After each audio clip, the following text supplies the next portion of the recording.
কবরের জীবনটা আসল জীবন। বিশ্বনবী দোয়া করতেন, আল্লাহুম্মা ইন্না নাউযু বিকা মিন আযাবিল কবর।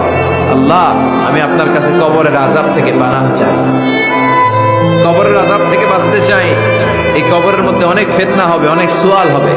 কবরে প্রশ্ন আছে না নাই? কথা বলেন। প্রথম প্রশ্ন জিজ্ঞেস করা হবে, মার রব্বুক, তোমার রব কে? বলেন, আমাদের রব কে?